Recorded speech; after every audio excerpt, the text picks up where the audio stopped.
Assalamu alaikum wa rahmatullahi wa barakatuh. May the peace, blessings, and mercy of Allah subhanahu wa ta'ala be upon each and every one of you. Many of you know me. My name is Talib, which means student in Arabic. I just want to talk a little bit today about the importance of appreciating your religion, Islam.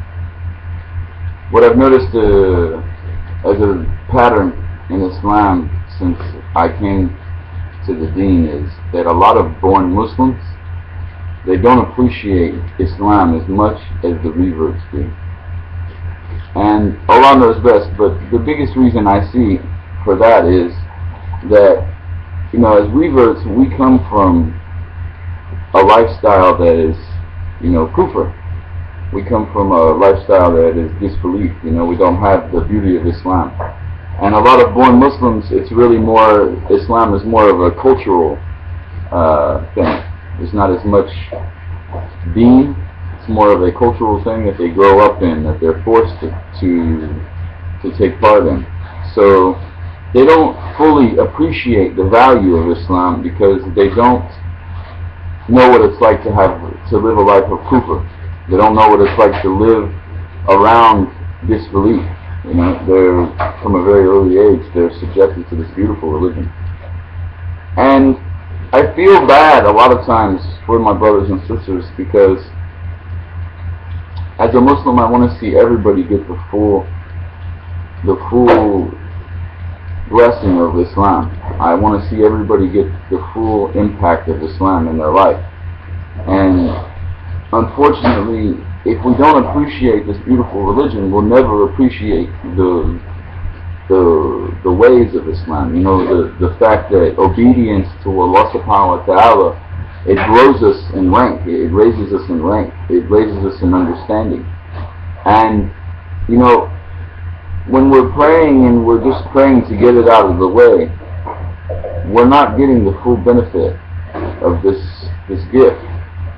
When we don't realize and understand that everything that Allah subhanahu wa ta'ala tells us to do, if we do it, it winds up as being an honor, It brings izzah to our life.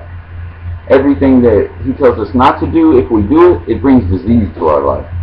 Unlawful sex, it brings children, 9 times out of 10 children that come from a broken home. You have disease, sexually transmitted diseases.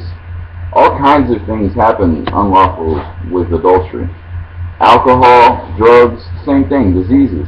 Alcoholism, drug addiction. You have so many different things that stem from these things. Prison, bad choices. You hurt people that you love.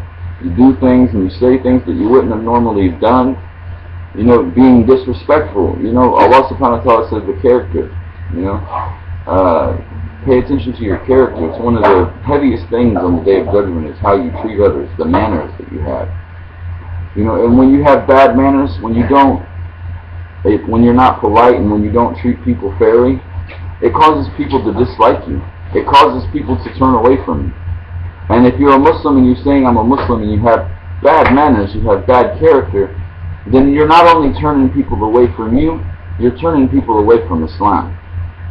And you don't want to do that. You don't want to turn people away from this religion, because what's going to happen when you stand in front of Allah subhanahu wa ta'ala on the day of Yawm al-Qiyamah, when Allah looks at you and says, you ran people away from my religion, what are you going to say? You're not going to be able to say nothing, because you're not going to have a chance to say nothing. There's no excuses on that day.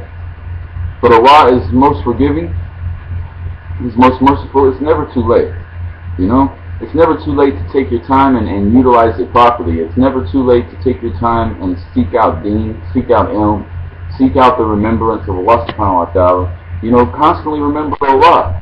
Reflect on the creation. Reflect on the signs. The ayats of Allah subhanahu wa ta'ala are everywhere throughout His creation. The way things work, The trees breathe out what you breathe in. The trees breathe in what you breathe out. The connection, the oneness of Allah. The oneness of His creation. He is one and we are one. We need one another. He doesn't need anything. We need Allah. We need one another. So, inshallah, may we all reflect on this and may we all take a deeper look into our faith, this beautiful gift that we have called Islam. So many people are suffering in their lives. The world is sick. The world needs this medicine. But before we can give them the medicine that they need, we have to take the medicine ourselves. So inshallah, let's all ponder and reflect. Allah subhanahu wa ta'ala says in the Quran that this book is guidance and wisdom. That this book brings peace. This book brings honor. So reflect on the ayat of Allah subhanahu wa ta'ala and implement them in your lives, because knowledge that is not implemented is useless. It's actually worse than not having knowledge at all. Assalamu alaikum wa rahmatullahi wa barakatuh.